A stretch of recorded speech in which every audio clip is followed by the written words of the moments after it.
Muy buenas noches, Sandra. Muchas gracias por su asistencia a este tercer CIPAS del curso Finanzas Internacionales y Mercados Financieros Globales. Yo elaboré unas diapositivas para ustedes denominadas aspectos resaltantes de estrategia y asignación táctica de activos financieros. Voy a compartir entonces pantalla y vamos a leerlas. Si usted me ayuda leyendo algunas de ellas, pues sería muy bueno. Sí, señor.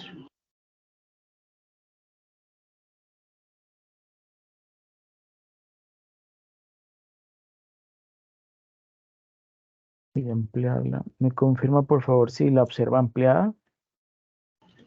Sí, señor. Ok, excelente.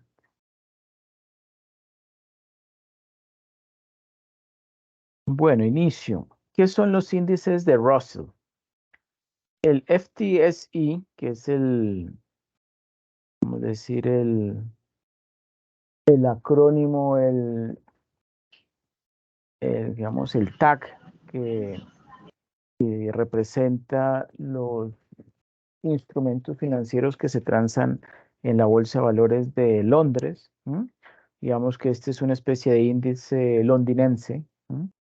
Entonces, este FTSE Russell gestiona una variedad de índices del mercado de valores, aunque está en Londres, ¿sí? Una variedad de índices del mercado de valores de Estados Unidos que se encuentran entre los puntos de referencia más populares para inversores institucionales y minoristas. Los índices del mercado de valores rastrean la acción del precio acumulado de un grupo selecto de acciones elegidas en función de factores específicos. El índice, hay varios índices, ¿no? El Russell 3000 rastrea las acciones de las 3000 empresas más grandes del mercado de valores de Estados Unidos e incluye aproximadamente el 98% de todas las acciones de Estados Unidos. Ahí están prácticamente todas en 3000 empresas. Es mucho más diversos que índices populares como el S&P 500, o sea, el Standard Poor's 500, y el Dow Jones Industrial Average, ¿sí? Comúnmente conocido como el DJIA, que se centran exclusivamente en acciones de gran capitalización, o sea, de las blue chips. El FTSE Russell divide el Russell 3000 en dos subíndices. Primero, el Russell 1000, o 1000 en inglés, rastrea las 1000 acciones del índice Russell 3000 con las mayores capitalizaciones de mercado. Capitalizaciones de mercado, ¿qué es? Pues es el tamaño o el valor monetario, ¿sí?, del patrimonio de esas acciones. ¿Y cómo por ejemplo, la capitalización bursátil, cómo se calcula? De una empresa, pues multiplicando la cantidad de acciones que hay en circulación de esa empresa por el precio de cada una de esas acciones. Esa es la capitalización bursátil de una empresa. El Russell 2000 rastrea las acciones de mediana y pequeña capitalización del Russell 3000 o 3000. Además de estos tres índices de referencia, el FTSE Russell también gestiona varios otros índices basados en la capitalización de mercado o el estilo de inversión, como los índices Russell Microcap, ¿sí?, o sea, de microcapitalización, eso sería microcap, el Russell 1000, o sea, el Russell de 1000, de las 1000 empresas con mayor capitalización de mercado, y el Russell 1000 Value, ¿sí? Bueno, hay dos, ¿no? El 1000 Growth, que tiene que ver seguramente que están en crecimiento, que están creciendo, y 1000 Value es con el valor, digamos, con la capitalización bursátil más elevada, ¿sí? Pero las 1000 primeras. Bueno, ¿cómo funciona el rebalanceo del índice?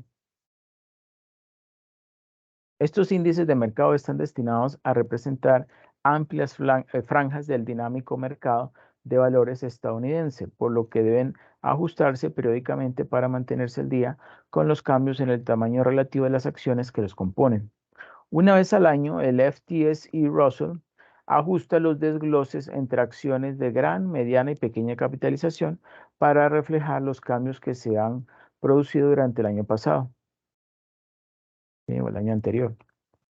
Revalúa las empresas según criterios de inversión para determinar la elegibilidad para índices basados en el crecimiento y el valor. El proceso de reajuste 2023, por ejemplo, comienza el 19 de mayo, o más bien comenzó el 19 de mayo, cuando FTSE Russell construyó la cartera preliminar de reconstitución de Russell. A partir del 26 de mayo, FTSE Russell publicó listas preliminares actualizadas de miembros del Russell 3000 con posibles adiciones y eliminaciones del índice. El FTSE Russell publica listas preliminares actualizadas todos los viernes durante todo junio, hasta que se lleva a cabo la reconstitución anual oficial después del cierre de mercado el cuarto viernes del mes, ¿sí? O sea, el mes de junio.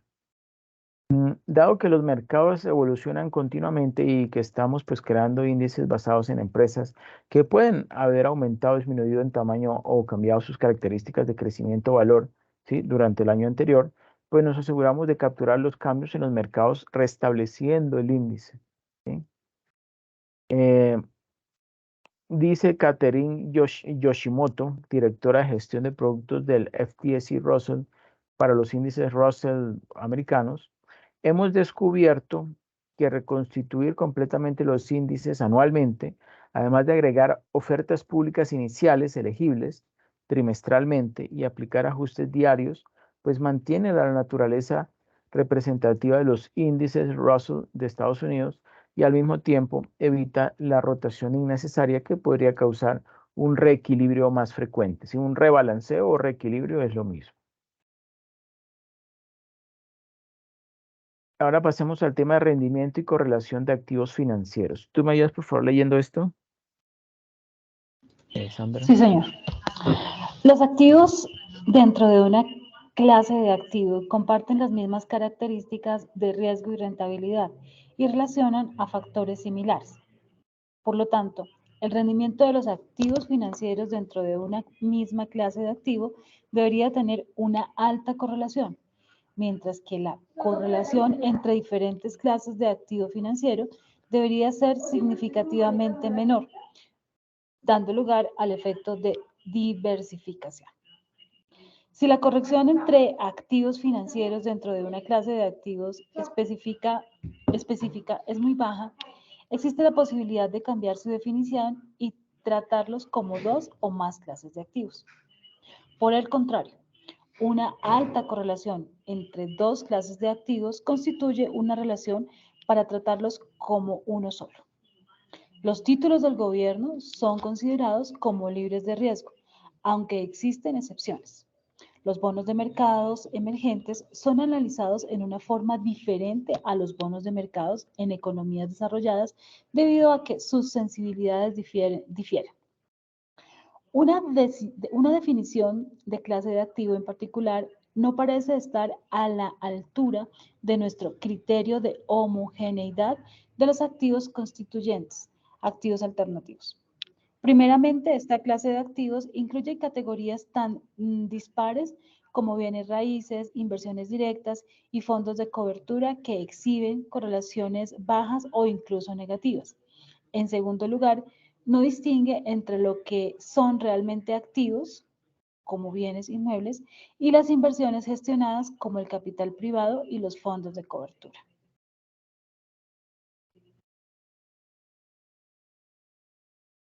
Ok, perfecto. Muchas gracias, Sandra. Bueno, yo continúo. El proceso de asignación de activos está conformado por tres elementos. Primero, la política de inversión. Segundo, asignación estratégica de activos. Y tercero, asignación táctica de activos.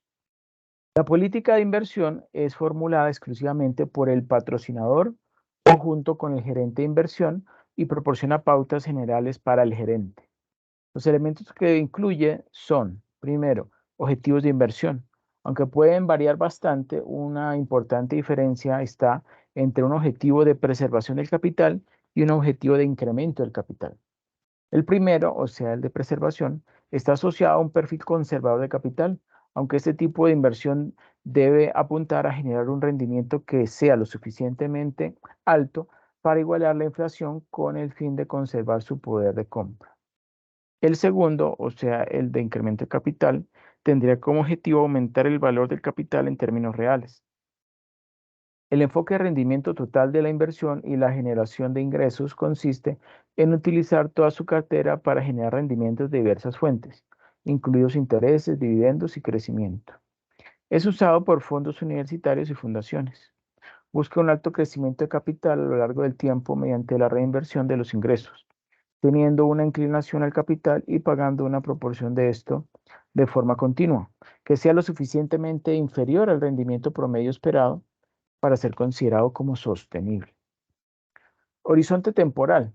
En igualdad de condiciones, un horizonte temporal más largo implicará normalmente una mayor disposición de aceptar la volatilidad a corto plazo, ya que el inversor a largo plazo tiene la oportunidad de igualar los años malos con los años buenos posteriores. Mientras que el inversor a largo plazo, por otra parte, es más susceptible a los efectos negativos de la inflación. Sí, porque nos hemos dado cuenta que a medida que pasa el tiempo, transcurre el tiempo, pues los hechos sobre todo tipo, bueno, hay de distinta naturaleza, pero por ejemplo climáticos o de tipo biológicos, ¿sí? Como lo del COVID, pues llevan a un aumento de la inflación.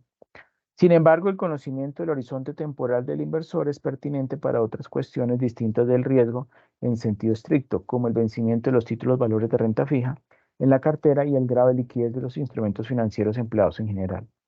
Por ejemplo, incluso los bonos a largo plazo, sí, del Tesoro americano, con calificación AAA, podrían considerarse relativamente riesgosos para un inversor cuyo horizonte temporal sea más corto, ¿sí?, que el plazo hasta el vencimiento, ya que la disminución de los precios por la presión al alza sobre los rendimientos a largo plazo durante el periodo de tenencia de esos bonos, pues podría ocultar los ingresos de los pagos de cupones, ¿no?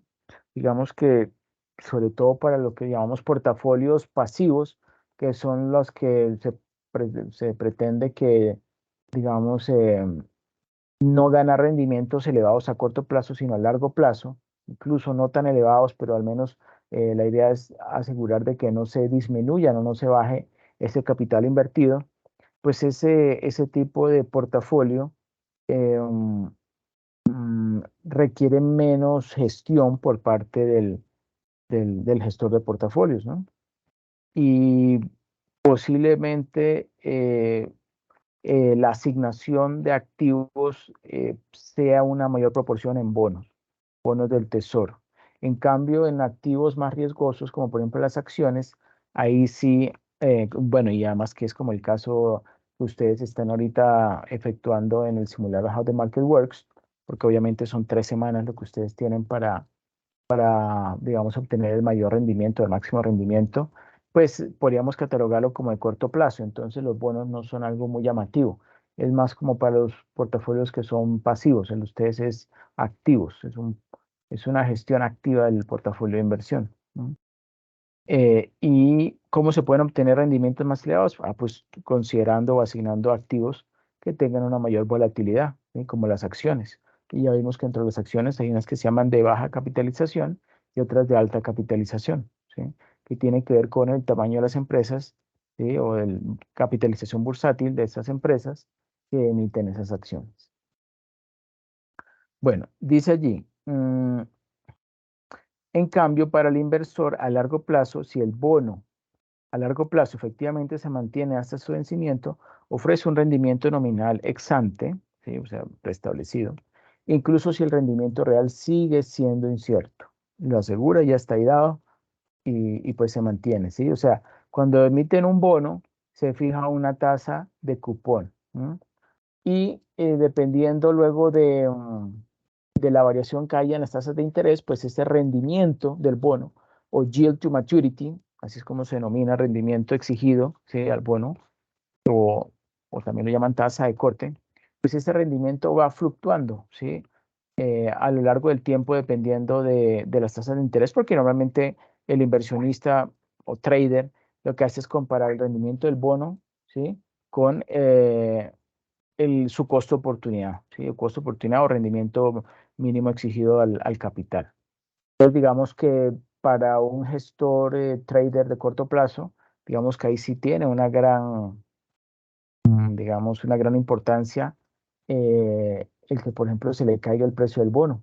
Entonces, por eso preferirá invertir en acciones que, aunque son más riesgosas, pues mediante el rebalanceo o reequilibrio, pues va a tener la oportunidad de reasignar esas cantidades de acciones y obviamente ya dijimos dependiendo del tipo de acción y con ello podrá obtener mayores rendimientos, ¿sí? Obviamente también hay que considerar los criptoactivos, ¿no? Los criptoactivos también ahorita se pueden incluir dentro de los portafolios de inversión y también esos portafolios, digamos que esos activos financieros obtienen buenos rendimientos, incluso igual que el dinero, se pueden mantener durante un tiempo quietos eh, por medio de algo que llaman stacks, mantenerlo fijo durante cierta cantidad de tiempo y obtiene un rendimiento, podríamos decir que diario, ¿sí? Digamos que no es tan elevado, aunque tampoco en el, en el sector bancario los rendimientos de las cuentas de ahorro es elevado, obviamente que no, en cambio de los CDT sí, pero digamos, es posible que en un futuro, no muy lejano, también se estén ofreciendo unas especies de CDTs, pero no basados en dinero en efectivo, sino en criptoactivos. Sí, es muy probable. Bueno, entonces, en forma similar, un bajo grado de liquidez de un instrumento determinado podría constituir una complicación no deseada para el inversor a corto plazo, pero no para el inversor a largo plazo. C, universo de inversión. La elección de qué clase de activos deberían incluirse en la cartera es función de una lista de factores que incluyen el horizonte temporal del inversor, los requisitos de liquidez, la actitud ante el riesgo, incluido el riesgo cambiario, y la experiencia financiera general. Los activos a estudiar deben ser líquidos, como por ejemplo acciones, bonos, equivalentes de efectivo, divisas y commodities. Y de estrategias de inversión. Se refiere a qué tipo de enfoque de gestión de las inversiones se empleará para alcanzar los objetivos de inversión. Existen 5 estrategias de inversión que se explican a continuación. Primero, la pasiva, que ya lo hemos mencionado. Se realizan pocos ajustes al portafolio como respuesta al mercado. El completamente opuesto es el activo.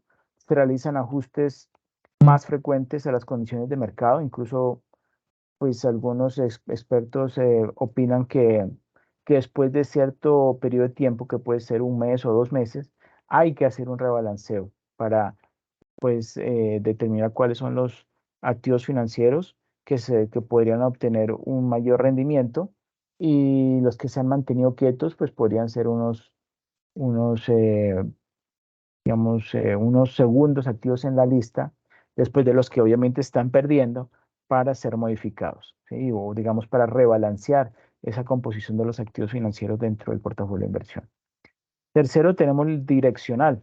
Aplica para una alta correlación positiva con los mercados subyacentes, es decir, que mm, considerar otros mercados como por ejemplo el que habíamos visto antes, el que yo mencioné anteriormente, por ejemplo el mercado de propiedades pues, relacionadas con finca raíz o podrían ser también, sí, por ejemplo el de los, podrían ser también por ejemplo el de los,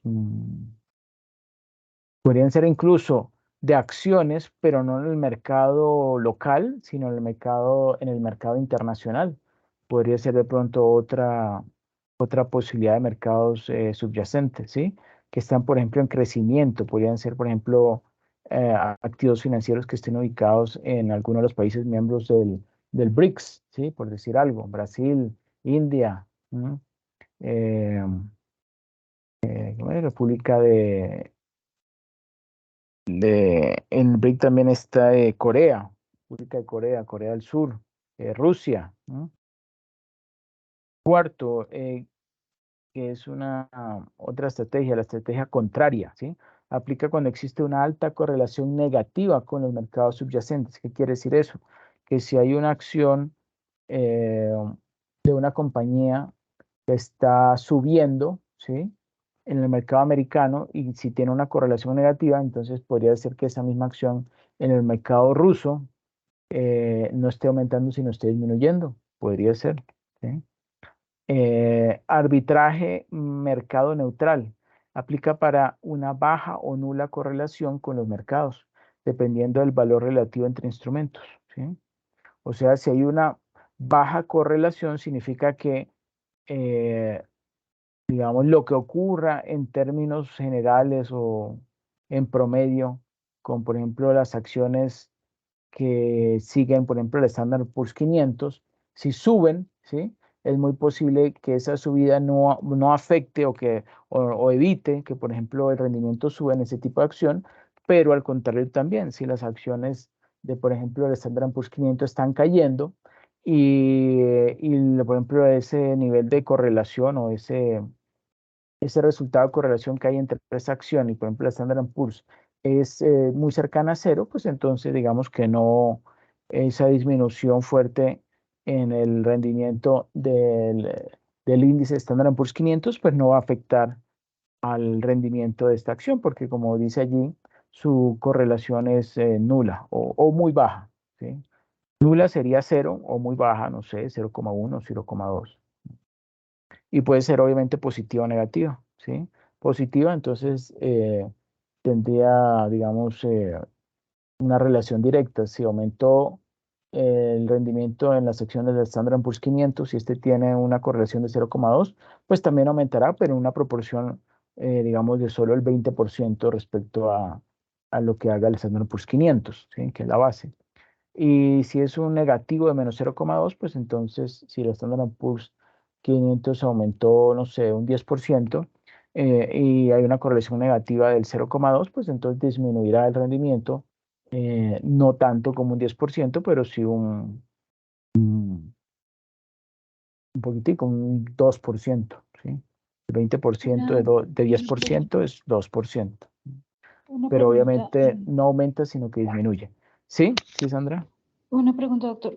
Pues todo esto depende de la estrategia de inversión que quiera tener pues el Correcto. inversionista. Sí. Pero me parece como un poco extraño en qué caso podría presentarse una estrategia de inversión contraria. O sea, yo me imagino que siempre la estrategia de inversión pues va a ser activa. Me imagino yo pues que siempre vamos a querer tener la mayor cantidad de ganancia, de utilidad, mayores rendimientos. Entonces, pues digamos que el margen siempre se debe mover entre la activa y pues si la quiere tener de repente con no tanto riesgo, pues se movería entre la pasiva y la direccional. Pero ¿en qué caso podría una persona, digamos que el mercado neutral porque se hizo la inversión y entonces la tasa se comportó de una manera determinada y sus rendimientos fueron bajos o relativamente nulos, pero contraria ¿habría alguien que quisiera hacer una Sí. estrategia de inversión contraria? Sí, no sé si usted de pronto alcanzó a ver la película de la crisis financiera del 2008. Ah, sí, Sí, la alcanzó a ver. sí, sí, sí, sí, sí, Ok, sí, sí, claro. él específicamente hizo eso, aplicó una estrategia contraria. ¿Por qué? Porque él ya sabía que los subprime, los mortgages, los activos financieros tóxicos subprime tenían un precio inflado y que poco a poco ese precio iba a empezar a caer porque obviamente la subida en tasas de interés iba a evitar de que esta compra y venta masiva y continua de propiedades continuara. Entonces él lo que hizo fue apostarle en contra, ¿sí? Por medio de unos CDS, ¿sí? Que son unos certificados digamos, de pagos, una especie como de seguros en caso de que yo no bueno, de que el banco se quede líquido, si el banco se quede líquido, ¿sí? Entonces me tiene que pagar a mí, o sea, y cae líquido y no me puede pagar, entonces el CDS me ampara, porque es una especie de seguro, y me paga a mí como inversionista esos recursos que no me cubrió, por ejemplo, esos activos subprime, esos mortgages subprime. Mm, Y, sí. y así fue que él hizo muchísima plata. Pues al comienzo se reían, así como usted, por ejemplo, ahorita lo acaba de mencionar. Decían, pero usted cómo va, por qué quiere comprar este instrumento que viene en contra de lo que da el mercado.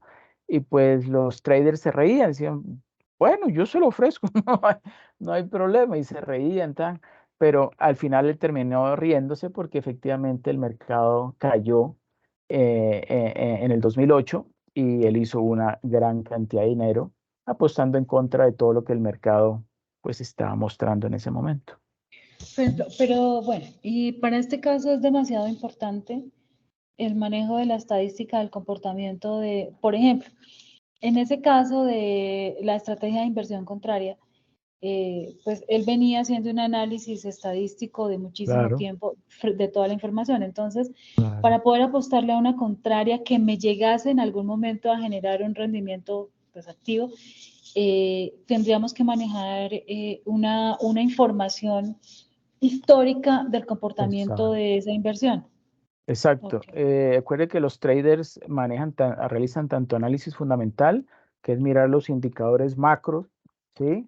Pues si es un top-down, empieza a analizar los indicadores macros, o sea, lo que llamamos los fundamentales, y luego empieza a analizar poco a poco hasta, digamos, el nivel o el sector económico donde se encuentra la empresa, ¿sí? Van bajando y digamos que en ese análisis él va considerando todos sus variables, sus efectos, se puede colocar incluso dentro de una función y, y con base en esa información, esa función, pues entonces él va viendo cómo los indicadores van mostrando lo que él pues estaba presagiando que iba a ocurrir. Y efectivamente consideró que en el momento más apropiado, que pues lo vimos en la película y pues también tiene su lógica, porque eso se iban viendo los indicadores, eso es una de las grandes ventajas de que independientemente de que el mercado vaya bien o que vaya mal, digamos, los indicadores tienen que mostrarse y tienen que ofrecerse al público y él tenía obviamente acceso a esa información y eso le dio como, digamos, la confianza para tomar esa decisión y en qué momento, pues, él iba a obtener sus ganancias. Ujú. Ahora, que si en la vida real, real, porque eso fue algo muy excepcional, uno utilizaría una estrategia contraria, la verdad creería que no. Creería que no, pero una persona que, por ejemplo, porque también se ha escuchado, ¿no? Que todo el, digamos, el capitalismo y el desarrollo en los mercados financieros siempre van a llevar a una burbuja. En algún momento se van a formar burbujas y también esas burbujas van a seguir creciendo, creciendo, creciendo hasta que en un momento estallen. Pues podríamos decir que en algún momento, en un futuro, alguien aplicará alguna estrategia contraria y puede que le atine y obtenga buenos beneficios, pero digamos que por ahora, en este momento, yo creería que no, yo creería que no. Sí, sí, sí estamos claros, Sandra. Sí, sí, señor. Muy, muy claro, sí, señor. Ok. Bueno, tolerancia al riesgo puede formularse de varias formas, como una volatilidad máxima de la cartera general o de elementos individuales, medida durante un periodo determinado o una reducción máxima dentro de, digamos, cualquier mes, trimestre o año determinado. F. Restricciones en la gestión de la cartera. Incluyen requisitos como generación de ingresos mínimos de la cartera, un nivel mínimo de tenencia de efectivo en un momento dado o una tenencia máxima de valores individuales, generalmente debido a restricciones pues, regulatorias, ¿sí? O digamos, de la superintendencia, por decir algo.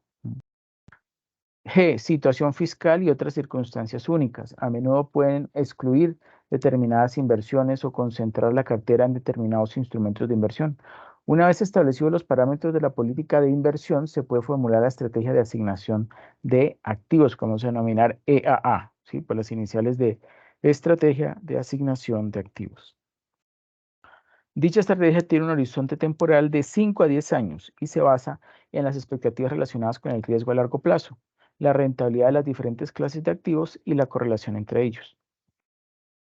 En esta etapa a menudo se emplean técnicas de optimización de la teoría moderna de carteras, ¿sí? El de Harry Markowitz, ¿no? Que tiene que ver con esa, digamos, esa línea del mercado y ese, esa esquematización, esa diagramación de los portafolios que se forman, ¿sí? En el mercado y cuando se traza la línea del mercado, digamos que ese portafolio se puede identificar o se puede determinar el portafolio óptimo, ¿sí? Obviamente, y dependiendo del nivel de riesgo y de rentabilidad que desee asumir el inversionista, pues tomará uno de esos portafolios dentro de esta curva de, de rendimiento óptimo de portafolios, ¿sí? Que obviamente va a variar dependiendo del nivel de riesgo, porque obviamente la gráfica tiene riesgo por un eje y rentabilidad por el otro, pues entonces en alguno de sus puntos él obtendrá el óptimo para él, ¿sí? Pero el óptimo del mercado si es uno solo, ¿sí? El portafolio óptimo del mercado si es uno solo, que es cuando toca un solo puntico dentro de esa curva por medio de una tangente, ¿sí? Que pues es la línea del mercado. Bueno, pero no vamos a profundizar en eso. Ese es un tema de, digamos, de la teoría moderna de portafolios de inversión que la planteó, como usted sabe, Harry Markowitz. Bueno, la estrategia de asignación de activos constituye una política de asignación de activos que normalmente se establece como un peso objetivo para cada clase de activo con alguna variación permitida alrededor del objetivo. Por ejemplo, la estrategia de asignación de activos del inversor podría estipular que las acciones de las grandes empresas ocuparán el 30% de la cartera, las acciones de pequeña y mediana capitalización el 20%, los bonos del gobierno a mediano plazo 25%, bonos corporativos de alta calidad 15% y efectivo 10%, pero el administrador puede desviarse de esto dentro de unos rangos dados. La ponderación central en la asignación de activos de esta política es desde ahora en adelante el punto de referencia del gestor de inversiones. Entonces tenemos estos ejemplos. Por ejemplo, que invertir en acciones de grandes empresas, supongamos que un 35%, más o menos 15 puntos porcentuales. Acciones de empresas de pequeña y mediana capitalización. Pues puede ser un 20%, pero puede estar por encima o por debajo 10 puntos porcentuales. Ese es como ese rango, ¿no? Bonos del gobierno a mediano plazo, 25%, asignaron 25%, pero con una variación por encima o por debajo de hasta unos 15 puntos porcentuales, ¿sí? Bonos corporativos de alta calidad, un 15%, asignaron ellos un 15% de los recursos o del portafolio, y este 15% puede variar 10 puntos porcentuales por encima o por debajo. Y efectivo un 5% y con una variación de por encima o por debajo de otros 5 puntos porcentuales. ¿Okay? Siempre se maneja por lo regulares dentro de rangos, no exactamente una composición específica o única. Claro que si usted, por ejemplo, realiza la tarea en el, digamos, de optimización del portafolio utilizando una herramienta como el Risk Simulator, pues sí va a obtener una proporción específica, ¿sí? Pero obviamente eso va cambiando día a día. Entonces, por eso, pues por cuestión de facilidades, digamos que ese rango, pues va variando un poco, ¿no? Incluso estos rangos pueden estar definidos dentro del contrato de gestión de portafolios. Porque pues es lo usual, ¿no? Puede haber incluso una cláusula que diga que en situaciones que se salgan de esta, digamos, especie de normalidad o de cotidianidad, pues se pueden tomar decisiones excepcionales, ¿sí? Eso es bastante posible, sobre todo ahora después de la crisis financiera mundial que se haya establecido. Aunque la estrategia de asignación de activos es de naturaleza estática, los supuestos subyacentes a largo plazo deben revisarse y modificarse periódicamente, lo que puede dar lugar a cambios en la misma estrategia de asignación de activos. Esta revisión se realiza normalmente una vez al año, pero puede ser menos. La táctica de asignación de activos, que vamos a denominar TAA, constituye un complemento activo de la estrategia de asignación de activos, que es esencialmente pasivo. O sea, asignación activa es EAA, ¿sí? Que es estrategia de asignación de activos y digamos, es una gestión activa. En cambio, la táctica es menos activa o digamos más pasiva, ¿sí? Y en estas tácticas de asignación de activos, ¿sí? Las desviaciones de los pesos objetivo en la estrategia de asignación de activos, ¿sí? Pues se da, hay desviaciones de los pesos, ¿sí? Con respecto a la estrategia, porque normalmente se plantea tanto la estrategia que tiene un largo plazo como táctica que es de corto plazo, ¿sí? Pero dentro de unos rangos permitidos y se realizan deliberadamente de forma discrecional, o sea, algo subjetivo del gestor, ¿sí? El gestor de portafolios. El principio central de las tácticas de asignación de activos es que tales desviaciones de las ponderaciones de la cartera realizadas durante periodos más cortos, digamos de 3 meses a un año, pueden agregar valor a la cartera. Obviamente, eso es lo que se está buscando, sobre todo en los portafolios pues, activos, ¿no? Digamos, que buscan obtener máximos rendimientos en periodos inferiores a un año. Las desviaciones pueden ser provocadas por aparentes anomalías de precios, ¿sí? Ineficiencias en el mercado, o por cambios en los fundamentos económicos, ¿sí? Los que llamamos los fundamentales, y la política monetaria, que son de tal importancia que hacen que los pronósticos de rendimiento a corto plazo difieran significativamente de los estimados para los propósitos de la estrategia de asignación de activos. ¿Me ayudas, por favor, leyendo esta diapositiva, Sandra? La visión a corto plazo se expresa sobreponiendo contra el objeto central de aquellos activos que se espera que tengan un rendimiento superior a infraponderado aquellos activos que se espera que tengan un rendimiento inferior, con miras a volver a los niveles de referencia una vez que se materialice el rendimiento superior o inferior. Cualquier desviación en el peso de una clase de activos obviamente tiene implicaciones en el peso de las demás. Si el administrador, por ejemplo, se siente particularmente optimista sobre las acciones en general en un momento dado, dados los rangos para cada clase de activos en nuestro ejemplo, podría llevar la ponderación general de las acciones hasta el 80% y luego tendría que decidir cómo pagar por esto mediante una reducción en los componentes no patrimoniales. El gestor puede sentirse particularmente optimista acerca de las acciones de pequeña y mediana capitalización y subir hasta una ponderación del 30% de esta clase de activos, mientras reduce las grandes capitalizaciones al 25%, dejando así la ponderación general de las acciones sin cambios. Esto destaca que la asignación de activos requiere una visión integral de la cartera, donde se tiene en cuenta la interacción entre las diferentes clases de activos.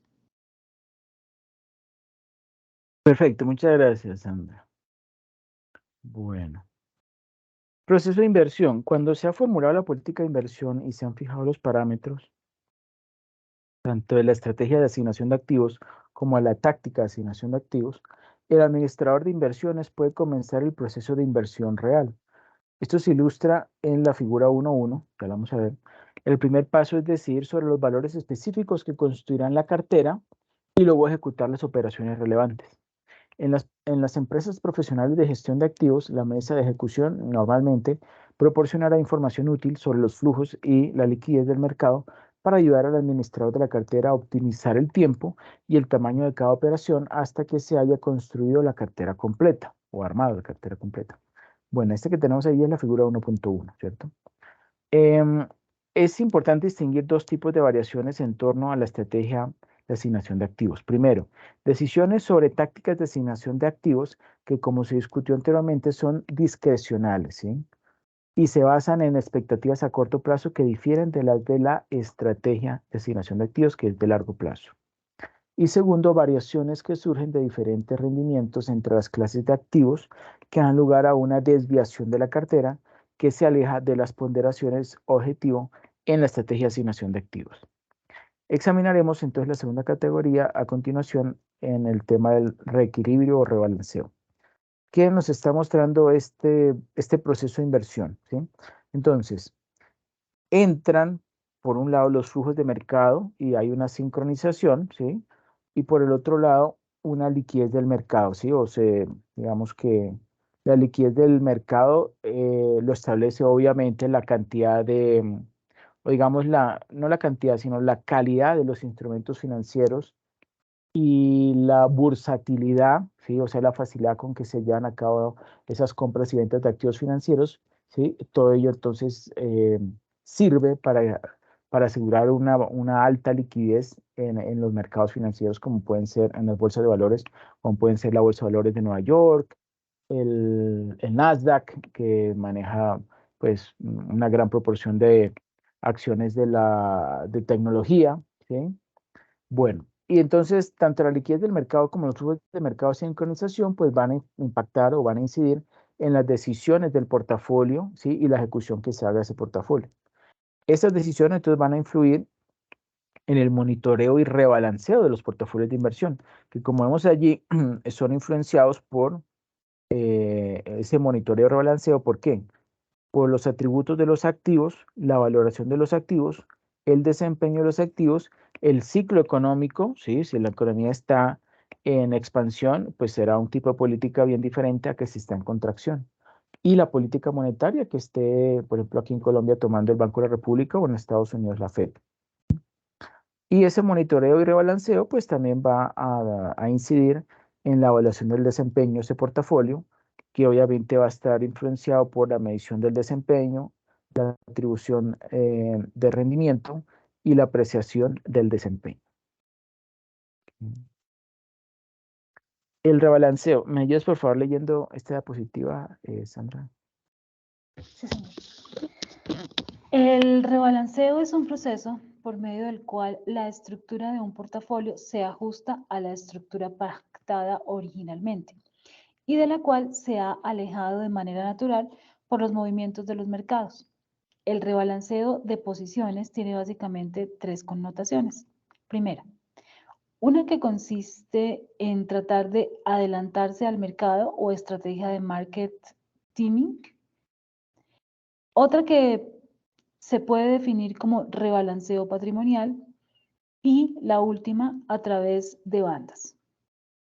La estrategia de market timing consiste en entrar o salir del mercado con una visión de corto plazo, tratando de sacar provecho de las oportunidades que deriven de la volatilidad de los mercados financieros. Esta clase de rebalanceo tiene el inconveniente de que el movimiento esperado de los mercados podría no presentarse o presentarse en sentido contrario, en cuyo caso se incurriría en minusvalías durante el periodo prolongado del tiempo. Por otro lado, los diversos estudios han demostrado que después de un periodo largo de tiempo, el valor agregado por las estrategias de market timing es prácticamente nulo. Es decir, no se puede pensar que todas las operaciones serán siempre ganadoras. Algunas saldrán bien y otras serán perdedoras. De la misma manera, el tratar de anticiparse a los mercados es altamente riesgoso, ya que al estar desinvertido en momentos de alza, por ejemplo, se podría dejar de lado un rendimiento importante para los portafolios. En el caso del rebalanceo patrimonial, se hacen cambios en el portafolio con una visión de largo plazo y con el objetivo primordial de apegarse de manera estricta a las políticas de inversión establecidas con los inversionistas. Es decir, el rebalanceo patrimonial tendrá siempre y en todo momento como principal objetivo garantizar la estructura de activos original, debido a que esta estructura es consistente con los objetivos financieros de los inversionistas. Perfecto, muchas gracias, Sandra. Entonces vemos ahí que el rebalanceo patrimonial lo que busca o lo que está, digamos, sí, su objetivo es volver nuevamente a esa estructura original, ¿sí? Ese es su objetivo. En cambio, por ejemplo, el de market timing no está tan enganchado, no busca volver nuevamente a esa estructura inicial original, sino ir cambiando dependiendo del comportamiento del mercado y buscando en todo momento ¿qué? Pues maximizar las ganancias o los rendimientos. Bueno. Cuando se lleva a cabo el rebalanceo patrimonial, es importante establecer las reglas que van a determinar la forma de realizar dicho rebalanceo. De manera particular, se pueden definir dos reglas esenciales de objetivos puntuales. Una en términos de un rango porcentual específico y otra en función de un periodo de tiempo determinado, o sea, tiempo y rango porcentual. Estas reglas, al implementarse de manera conjunta y disciplinada, pues robustecen el proceso de rebalanceo. En el caso de la determinación de un rango específico, se podría establecer, por ejemplo, un rango de fluctuación de 3 puntos porcentuales hacia arriba o hacia abajo con respecto al parámetro de comparación. Es decir, si se ha establecido una estructura de activos de 40% en bolsa y, perdón, y 60% en deuda, o sea, como bonos, pues eso se denominaría una estructura de activos 40-60, ¿sí? 40 en, bueno, bolsa o acciones y 60% en bonos. ¿Sí? El portafolio deberá de ser rebalanceado cuando, por un movimiento de la bolsa, ¿sí? pues la mezcla cambie a 47, por ejemplo, 43,57, ¿sí? O sea, aumenta 3 en acciones, disminuye 3 en bonos, o en el caso de un movimiento de baja de la bolsa, entonces esa composición podría pasar a ser de 37,63, o sea, se disminuye en 3, ¿sí? La composición o la cantidad asignada en acciones y se aumenta en 3 la cantidad de, sí, de recursos asignados en bonos, o sea, o instrumentos de deuda. La segunda regla que se definió fue el rebalanceo por tiempo. En este caso, se establece un periodo de tiempo después del cual el portafolio deberá ser rebalanceado, independientemente de la desviación que se presente respecto de la mezcla original.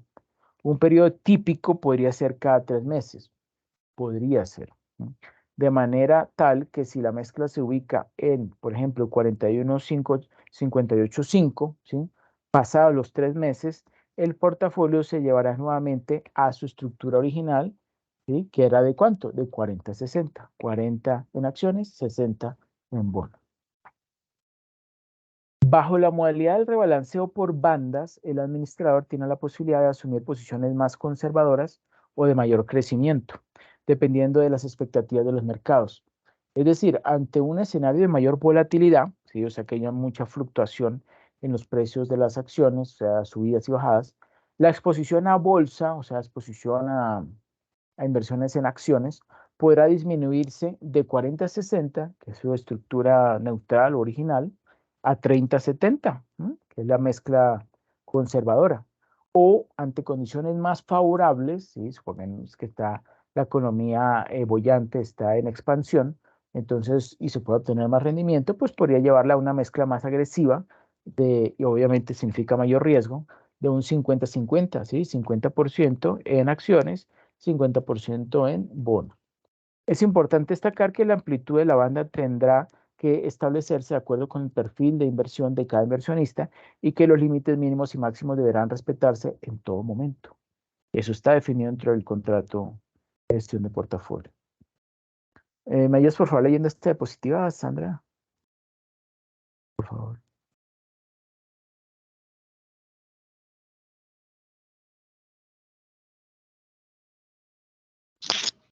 La evidencia empírica para países como Colombia y México, que suelen registrar amplios momentos de volatilidad, ha mostrado que la combinación entre estrategias de inversión de largo plazo que implican rebalanceos hacia objetivos puntuales y rebalanceos con bandas, permite al administrador la posibilidad de incorporar su experiencia y sensibilidad al manejo de los portafolios sin dejar a un lado la disciplina que exige el rebalanceo de los portafolios, reduciendo el riesgo y manteniendo en todo momento una estrategia consistente con las metas financieras de cada uno de los portafolios.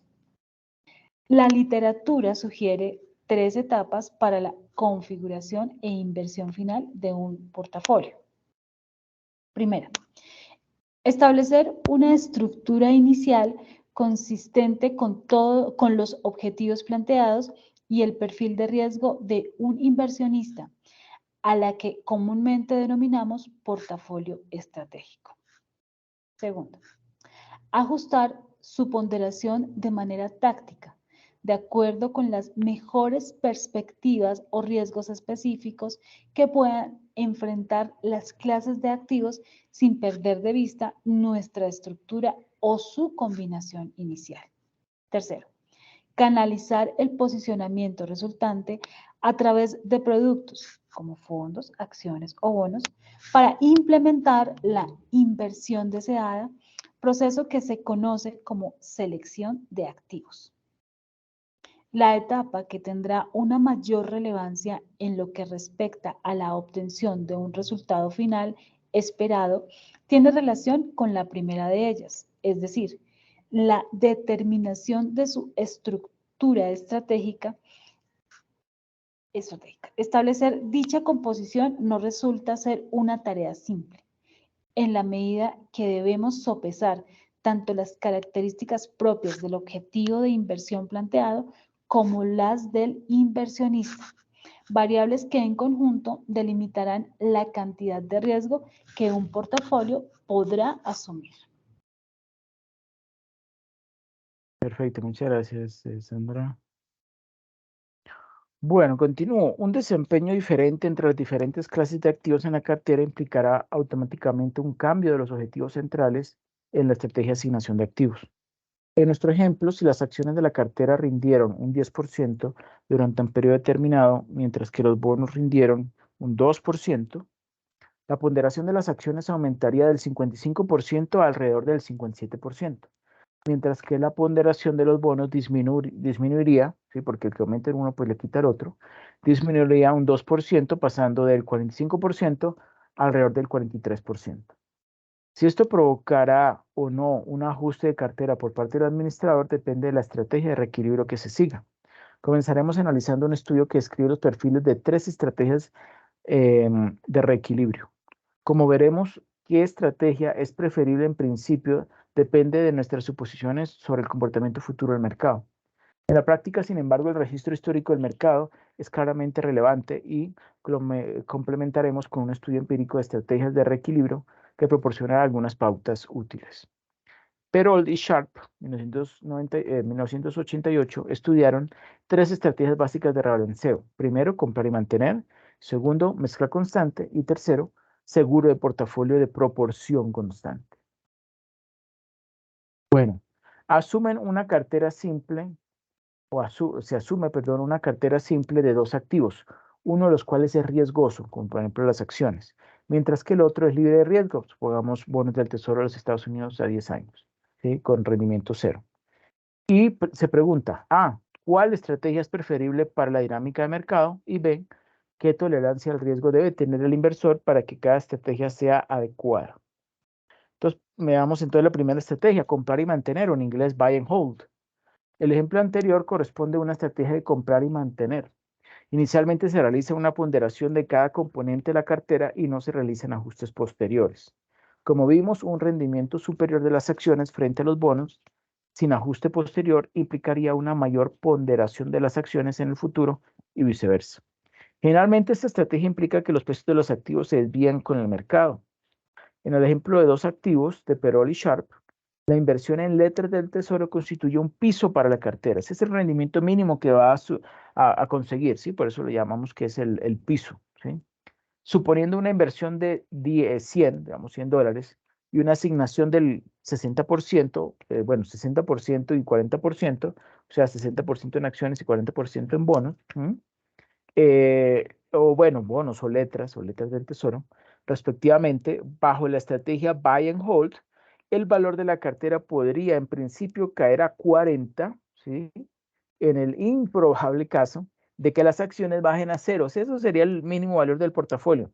Y que ese 40 que queda es de qué? Si el 60, si los $60 que se invirtieron en acciones cayeron a cero, pues lo que quedan 40 es lo que hay en letras del tesoro, ¿sí? Bueno. Profesor, em, una pregunta. sí. La inversión siempre, o la distribución de la inversión, siempre aparece primero la inversión en acción y luego la inversión en bonos o deuda. Así, siempre, así Por como, lo, como aparece por en lo la lectura, regular, o puede variar y, o sea, no siempre se va a asumir que lo primero que aparece es acción y lo segundo que aparece después del slash es la deuda. O sí, ese debería es un estar lenguaje establecido. universal. Debería estar establecido, pero por lo general es así. La mayor riesgo, o sea, acciones, se pone primero y la más, digamos, segura, que sería la inversión en letras del tesoro o bonos del tesoro, sería el segundo, por lo general. Ujú. Ok, gracias. Eh, el valor de la cartera es una función lineal del valor de las acciones de la cartera. La estrategia buy and hold implica, por tanto, que la tolerancia al riesgo del inversor varía positivamente, ¿sí? O directamente con la riqueza y los rendimientos del mercado de valores. Bueno, esa ya es la buy and hold. Ahora mezcla constante o constant mix. Los inversores que sigan la estrategia de mezcla constante, ¿sí? Decidirán la ponderación inicial de cada componente de la cartera y reequilibrarán la cartera o rebalancearán la cartera para que las ponderaciones vuelvan a su nivel inicial después de que se hayan producido los movimientos de mercado. Esto implica que la proporción de activos de riesgo es independiente del nivel de riqueza y que los inversores mantendrán activos de riesgo en todos los niveles de riqueza. en nuestro ejemplo de 2 activos, la inversión objetivo en acciones es una constante. Es decir, inversión objetivo en acciones sería M, ¿sí?, por valor del portafolio, donde ese M está comprendido entre 0 y 1. Claro, es un porcentaje entre 0 y 1. Volviendo a nuestra inversión de 100, de los $100, entonces un 60-40%, que dijimos en 60% en acciones y 40% en letras del tesoro, si el mercado de valores cae un 10%, ojo, el de valores, o sea, el de acciones, cae un 10%, el valor de las acciones en la cartera habrá caído o caerá, ¿sí?, a 54. Mire que pasa de 60, si a 60 le quitamos el 10%, queda convertido en 54, ¿cierto? Y la cartera total, ¿sí?, si vemos 54 más 40 nos da 94, o sea que ya disminuyó el valor del portafolio de 100 a 94. Las acciones asumen ahora un peso mayor, ¿no? Antes tenía, no, perdón, un peso menor. Antes tenían un peso del 60%, ahora tienen un peso del 57,4%. ¿Qué dónde se obtuvo? Pues dividir ese 54 entre 94, ¿sí?, que está por debajo del objetivo del 60%, claro está. Y por lo tanto provoca un reequilibrio. Luego del movimiento del mercado, ¿sí?, el 60% correspondiente a 0,6 o 60% de 94, tiene que darse 56,4, por lo que el administrador comprará o deberá comprar 2,4 o $2,40 en acciones, financiando la compra mediante la venta de letras del tesoro de esa cantidad. Entonces tendría que deshacerse de las letras del tesoro, ¿sí?, en este caso son esos 40, ¿para qué? Para agregar 2,40 dólares en acciones y aumentar entonces de 54 a 56,4. Esa composición de valores invertidos o de montos invertidos en acciones. ¿Okay? Y así se va haciendo sucesivamente, ¿no?, a medida que va transcurriendo el tiempo. ¿Okay? Obviamente hay movimientos del mercado que son los que están, pues digamos, obligando a esa recomposición o rebalanceo del portafolio. ¿Qué pasaría en el ejemplo opuesto? Si el mercado de valores subiera un 10%, ¿sí? En ese mercado de valores vamos a suponer que se están transando son acciones.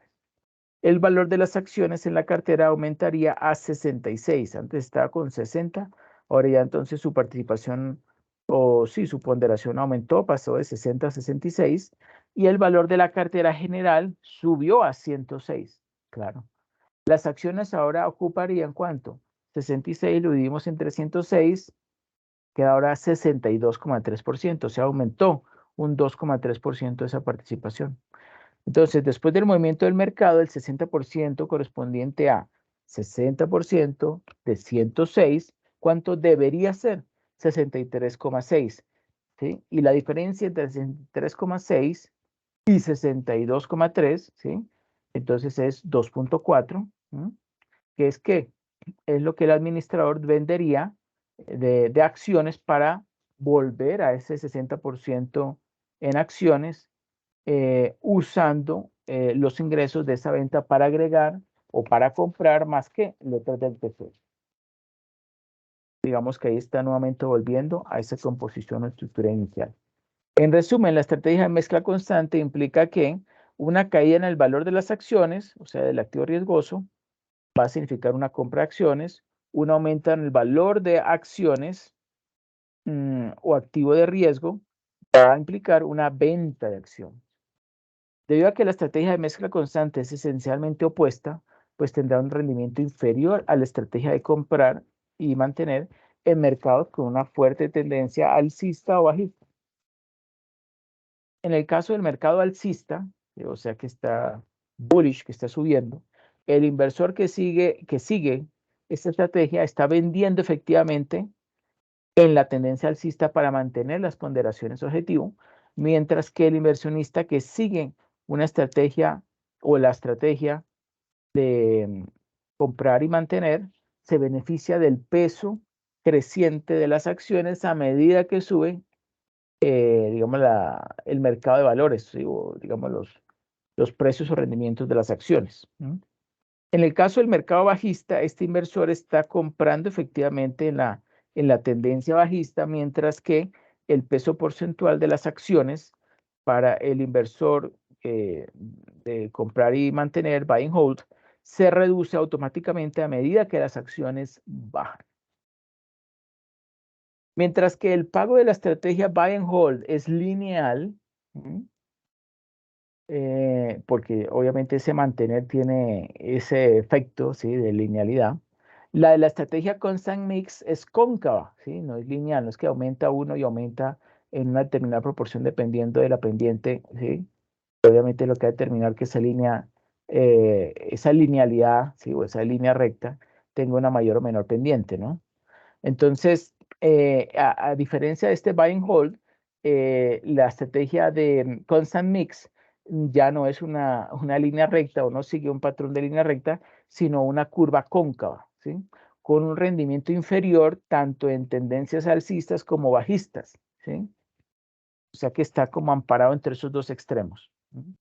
El inversor buy and hold no hará nada, pero como vimos, el inversor constant mix ahora comprará acciones por valor de 2,40 para reequilibrar el peso de las acciones nuevamente al 60%. O sea que como dice ese constante, él está constantemente reequilibrando para volver a esa estructura original, ¿sí? o inicial.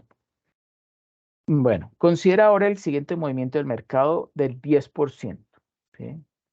Entonces, el inversor de constant mix ahora tiene, ¿sí? 56,4 en acciones frente a 54 del inversor buy and hold, ¿sí? Partiendo obviamente de los resultados que anteriormente habíamos obtenido. Y gana 2,40 en relación con la otra estrategia. Cuanto más frecuentemente se repitan tales inversiones, mayor será la ventaja de la estrategia de constant mix. En resumen, la estrategia buy and hold tenderá a funcionar mejor en mercados con una fuerte tendencia al alza o a la baja, o sea, con bastante volatilidad, alta volatilidad. Mientras que la volatilidad del mercado, ¿sí? Especialmente si se encuentra en un mercado relativamente sin tendencias, ¿sí?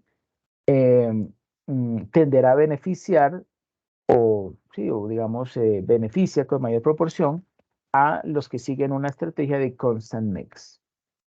¿Sí? O sea, cuando no hay muchísimas fluctuaciones con tendencia alcista o bajista, pues entonces es mejor aplicar una estrategia constant mix. Otra diferencia esencial entre las dos estrategias se refiere a la cuestión del suelo o floor.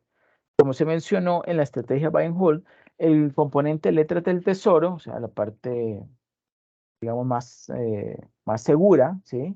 Pero obviamente también ofrece menor rendimiento, pues constituye un valor mínimo de la cartera.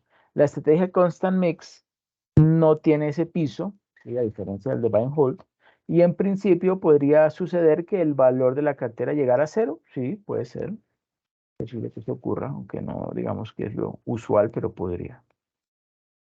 ¿Me ayuda por favor leyendo esta diapositiva, Sandra? Denominado en inglés Constant Proportion Portfolio Insurance, CPPI o SPPC en español, es una estrategia dinámica diseñada para proporcionar acceso a las tendencias al alza en los mercados de valores o activos de riesgo en general, al tiempo que protege el capital de las tendencias a la baja. Lo hace asegurándose de que el valor de la cartera no caiga por debajo de un nivel mínimo que inicialmente debe ser inferior al valor de los activos totales. Una forma diferente de cubrir tanto la exposición al riesgo como el seguro de la cartera sería combinar una inversión de bonos cero cupón, proporcionando el piso, con la compra de opciones de compra, proporcionando el potencial alcista de las acciones o activos de riesgo. La diferencia clave con esta estrategia es que el SPPC, el reequilibrio, se lleva a cabo de forma continua, cambiando la ponderación del activo riesgoso frente al libre de riesgo según las condiciones de mercado. La diferencia entre el valor de los activos totales y el piso se llama colchón o amortiguador. La exposición a acciones, activos de riesgo, se mantiene en un múltiplo constante de amortiguación, de ahí el nombre. Es decir, dólares en acciones igual a M, activos menos piso. M es el multiplicador. Continuando con nuestra inversión de 100 pesos, suponga que el piso es de 75 pesos y el multiplicador es 2. La inversión en acciones será 2 por 100 pesos menos 75 igual a 50. Mientras que las letras del tesoro tomarían los 50 restantes. Perfecto, muchas gracias, Sandra. Bueno, continúo. La pérdida porcentual máxima tolerable en las acciones está inversamente relacionada con el tamaño del multiplicador y es igual a 1 sobre M. Esa pérdida porcentual máxima tolerable. En nuestro ejemplo, la caída máxima tolerable en el mercado de valores sería el 50%, que es que un medio, lo que reduciría el valor de las acciones en la cartera a 25 y el valor de la cartera general a 75. En resumen, la estrategia de seguro de portafolio de proporción constante implica que, primero, una caída en el valor de las acciones, o sea que el activo de riesgo, pues va a implicar una venta de acciones. Y un aumento en el valor de las acciones, que también es el activo de riesgo, va a implicar una compra de acciones. Bueno, la pérdida porcentual máxima tolerable de las existencias está inversamente relacionado con el tamaño del multiplicador y es igual a 1 sobre M. En nuestro ejemplo, la caída máxima tolerable del mercado de valores sería el 50%, un medio, lo que reduciría el valor de las acciones en la cartera a 25 y el valor de la cartera general a 75. Si el multiplicador hubiera sido 3, la inversión en acciones habría sido 75, ¿sí? Porque 25 por 3 es 75, y la inversión en letras del tesoro, pues el restante 25. M, ¿sí? Ya vimos que es el multiplicador, aumenta el riesgo de que el cojín se borre en una recesión repentina y ello se conoce como gap risk o riesgo diferencial. El CPPI o el seguro de portafolio de proporción constante es un tipo de seguro de cartera en el que el inversionista establece un piso en el valor de su cartera y luego estructura la asignación de activos en torno a esa decisión.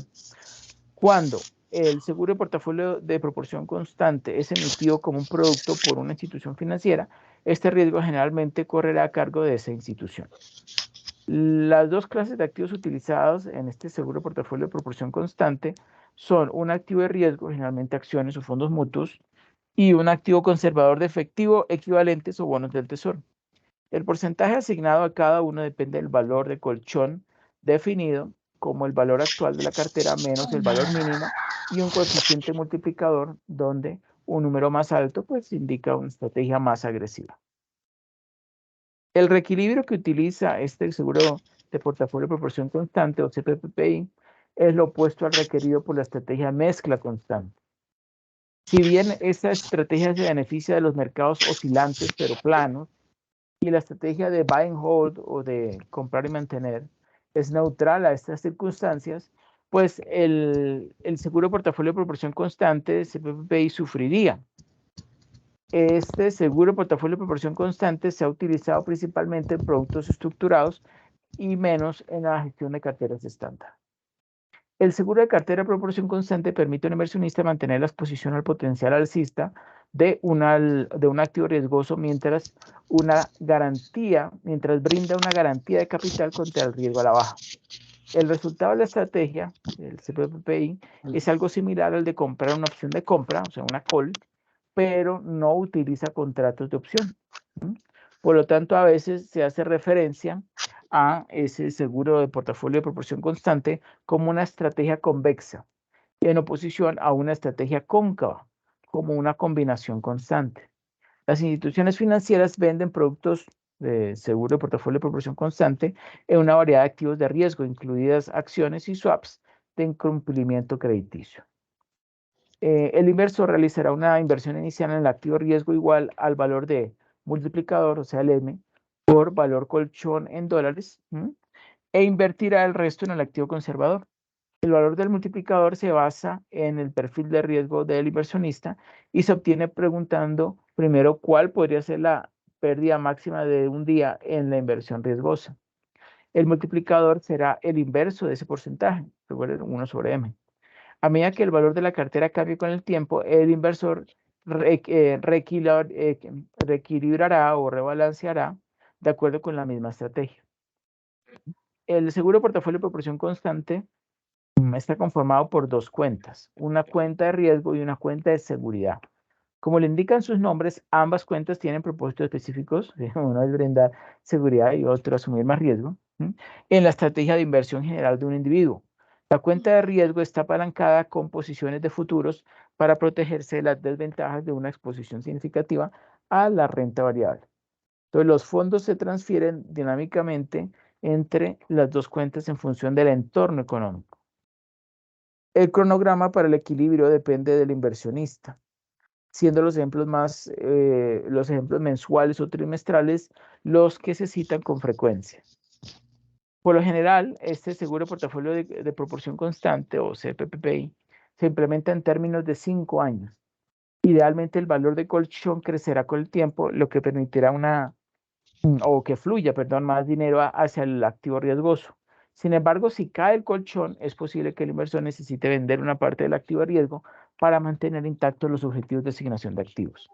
Uno de los problemas con la implementación de una estrategia CPPI es que elimina el riesgo inmediatamente de sus participaciones cuando los mercados se mueven en la dirección opuesta. Una estrategia hipotética de CPPI durante un horizonte temporal de inversión de 5 años habría tenido un rendimiento inferior a la Standard & Poor's 500 durante varios años después de la crisis financiera de 2008. Ejemplo de un CCCPI, perdón, un CPPI. Considero una cartera hipotética de 100 mil dólares, de la cual el inversionista decide que 90.000 es el piso absoluto. Si el valor de la cartera cae a 90.000, el inversionista movería todos los activos a efectivo para conservar el capital. Si se dice que el 20% es la posibilidad máxima de choque, el valor del multiplicador será 1 entre 0,2 es igual a 5. ¿sí? Entonces, los valores del multiplicador entre 3 y 6 son muy comunes. Con base en la información provista, el inversionista asignaría 5 por esa diferencia entre 100.000 y 90.000, que son 10.000, o 50.000 al activo riesgoso y el resto se destinaría al efectivo o al activo conservador. Conclusiones. ¿Me ayudas por favor leyendo las conclusiones? ¿Sí está abierto? Sí está abierto. Un programa disciplinado de rebalanceo permite acotar el riesgo de las inversiones, evitando el surgimiento de sorpresas y posibilita alcanzar los objetivos financieros planteados por los inversionistas en el largo plazo. Si bien el punto de partida es determinante, también lo termina siendo su seguimiento posterior. Esto en la medida que las variaciones en los precios de mercado puedan desbalancear la estructura deseada. Llevar a cabo ajustes o rebalanceos no solo mejora el perfil de riesgo retorno de un portafolio, también permite que no comprometamos el perfil de riesgo del mismo, pues los activos de mayor rentabilidad, aquellos de riesgo superior, acaban presentando una gran proporción del portafolio en el tiempo. Las reglas para fijar una estrategia de rebalanceo son variadas. Por tanto, la estructura más favorable dependerá de la naturaleza con la que fluctúen los precios del mercado. Si los retornos de los activos del mercado pueden presentar una persistencia en el corto plazo, su desempeño podría revertirse en periodos superiores a un año.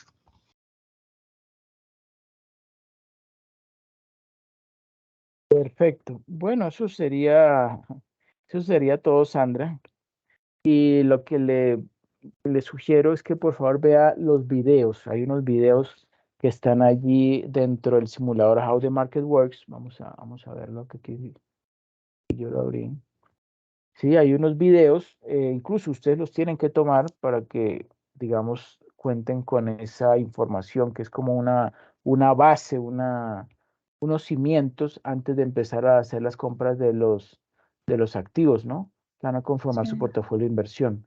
Aquí vemos algunos portafolios que ya han sido armados, como por ejemplo el de Andrés Ávila, el de Ángela María, el de Lina T. Mayor, este de finanzas, pues no sé la verdad quién sea, y el de Camilo. Y bueno, este es el mío que todavía no he tomado decisiones. Pero falta, por ejemplo, el suyo y faltan otros más por sí. iniciar esta asignación de activos. Eh, Ujú. a la hora de asignarlos no hay una norma. Incluso si usted quiere consultar empresas privadas que le den información sobre buenos candidatos de activos en los cuales invertir, como ya sabe, para el corto plazo, cuestión de 3 semanas, pues adelante. Lo importante es que sí me mencione la fuente donde obtuvo esa información, ¿ok? Para yo pues saberlo. Y nada, cuando tenga conformado su portafolio, me hace el favor y me lo muestra. Por ejemplo, aquí en el caso de de finanzas, cuando le doy View, vemos que solamente ha comprado dos acciones, las de Apple, AAPL, y las de BAC. Pero pues todavía le faltan más instrumentos por invertir porque dijimos que hoy dice la guía que son 10. ¿Sí? Y que empiezan con un perfil moderado y luego van a pasar a uno riesgoso. Después de haber transcurrido 2 semanas, van a jugar o van a participar una semana más con una composición, un perfil de riesgo de portafolio más riesgoso que sería digamos, el de color rojo, el que quiere más apetito de ganancia o rentabilidad, pero obviamente tendrá que asumir un mayor riesgo. O sea que puede Ujú. irle mejor o peor que anteriormente. Sí, ¿Listo? sí, sí. Bueno, doctor, muchísimas gracias. Muy amable. Bueno, con muchísimo gusto, Sandra. Espero pues que le haya servido. Yo igualmente le voy a enviar estas diapositivas a todos a través el foro de noticias y también al correo interno del curso. Y pues nada, muchísimas gracias por haber participado y que pase una feliz noche. Lo mismo. Feliz noche. Hasta luego. Ok, feliz noche.